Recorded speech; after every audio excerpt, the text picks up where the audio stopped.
everyone, Rachel from Desert Blossom Crafts here, back with a new crochet pattern. Today I want to share a really great last minute gift idea. This is a little pot scrubber, dish scrubber crochet pattern. It's made from scrubby yarn and I've tried it out on lots of dirty dishes and it works really well. It's double thick, so it's extra durable, and they work up really fast, making it perfect for a last minute Christmas gift. To make these scrubbies, you're going to need a G 4mm crochet hook and some Red Heart Scrubby yarn. While you can make these in cotton or other scrubby yarns, I do recommend this one because it works really well. And the pattern does come in 3 different sizes. There are 2 of them here. This is the small, this is the medium. I'll be showing you how to make the small one, but you can check out the written pattern that will be down in the description box to get the pattern for all 3 sizes. So here I've made a slip knot with my scrubby yarn.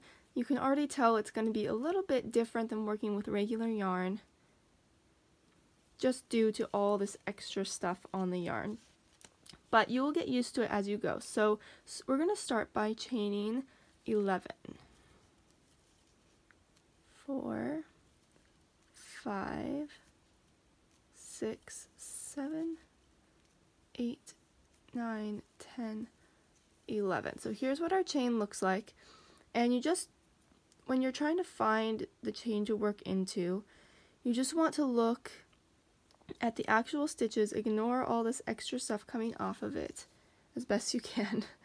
So here is one chain, here is another chain, a 3rd chain, a 4th chain, just so you can kind of see where the stitches are.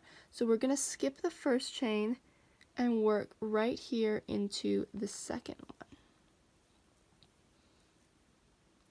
with a single crochet, and then we're going to just single crochet across. So here's my next chain, here's the 3rd one,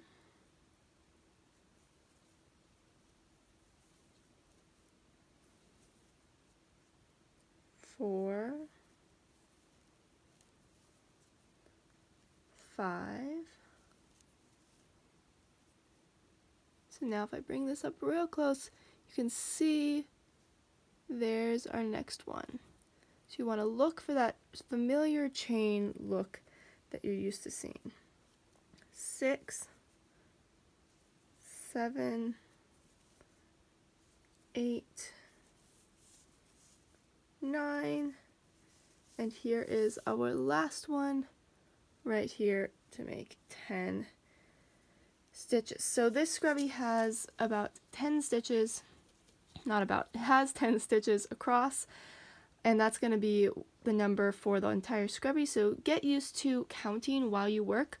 That's what I find is best because it is a little bit tricky to count these stitches. So if you just count in your head 1 through 10 as you work the row, it will be a lot easier. The next thing we're going to do is chain 1 and turn our work.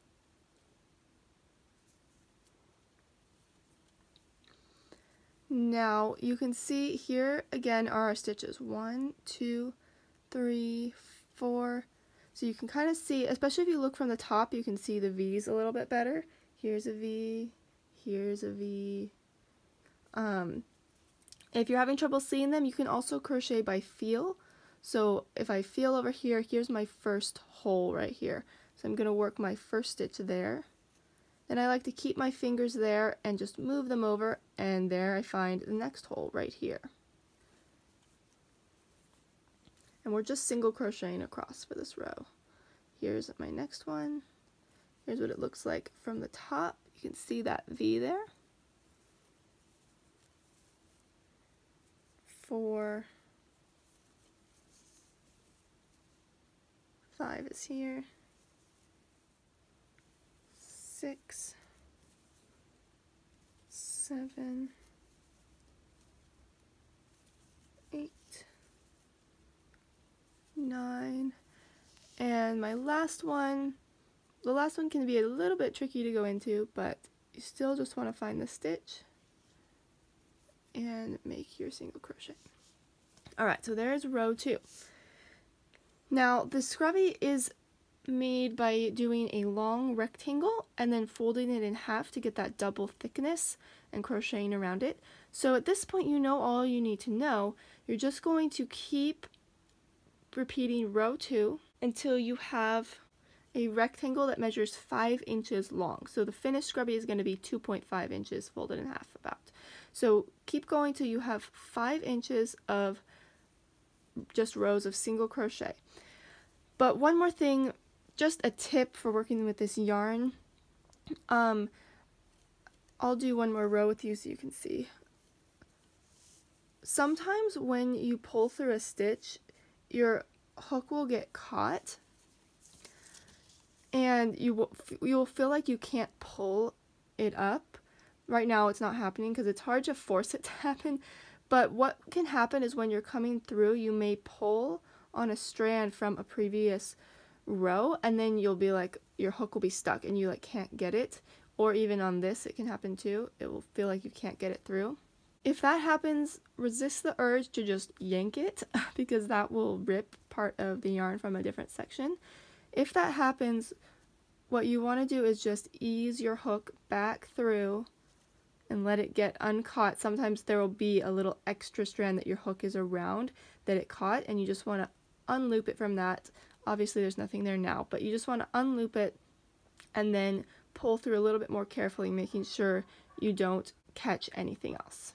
So at this point, like I said, keep working till you have a rectangle of 5 inches in length, and I'll meet you back when I get there. Alright, so here is my rectangle that measures 5 inches. At this point, we are going to fold it in half, and when it's folded in half, you want it to look like a square, so I'm just folding it in half to make sure it looks good. And you do want it to be folded in half so that your working yarn is on the right side. So this is my left and my right. I'm going to fold it together, and now we're going to start crocheting around the entire thing. So I'm going to start by inserting my hook in the next stitch, like pretend I was turning and working another row. It would be the first stitch of that row. So I'm inserting my hook there, then I'm grabbing the corner from the other side and inserting there. And I'm just going to pull through that and make a single crochet. So for the first side, we're just going to go through each stitch from the front and then the stitch from here. So this is the working row we would have been working on, and this is the chain row that we started on. Now you can count and make sure you get 10 stitches on each side, or you can just kind of eyeball it. That's what I like to do because it doesn't matter a whole lot.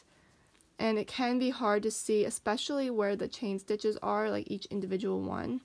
So I just kind of put my hook through and hope for the best. If you're more particular about it, that's fine though too. So here I'm just going through, again, both layers. So here's what that looks like. I've gone through both sides, pulling up. And this is where the yarn can easily catch, like I was saying earlier, so just pull it through kind of slowly. Make sure you don't catch anything extra in there. Okay, now when we get to the corner, here I'm at the corner, we are going this time to work 3 single crochets in the corner.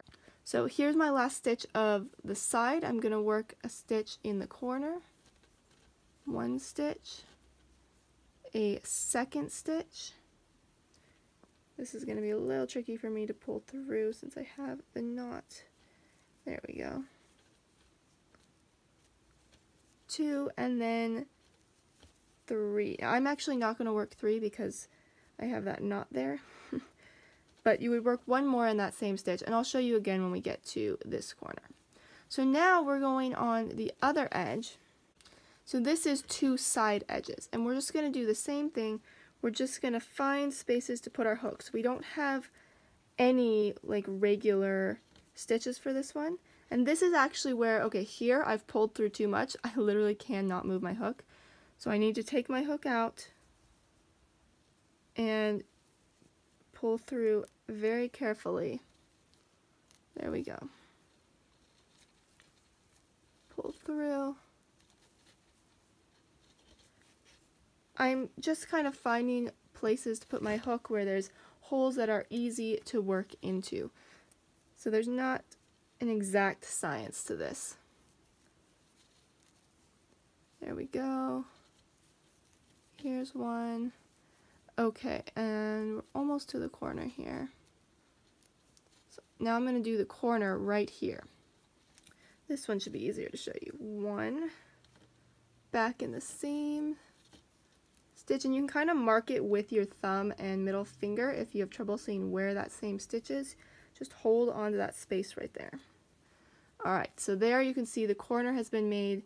Now we won't have a rounded corner, but it'll be a little more square. Now on this side, we actually only have the fold, right? We don't have raw edges, we just have the fold. But I'm just going to keep barreling on through with my hook. I'm just going to insert my hook kind of like it, pretending like it was an actual row. I'm just going kind of through about here, so you don't want to go too deep into it. You just want to insert your hook and let it come out the other side, and it'll kind of be around one of these rows here. Again, there's not an exact science. We're just kind of making it work. And this will flatten out this edge instead of having a weird fold here. So here I'm at the corner again, same thing, 2, 3 in that same stitch, and we just have one more raw edge to work across. Again, same thing, pull through carefully because this is where it tends to catch a lot.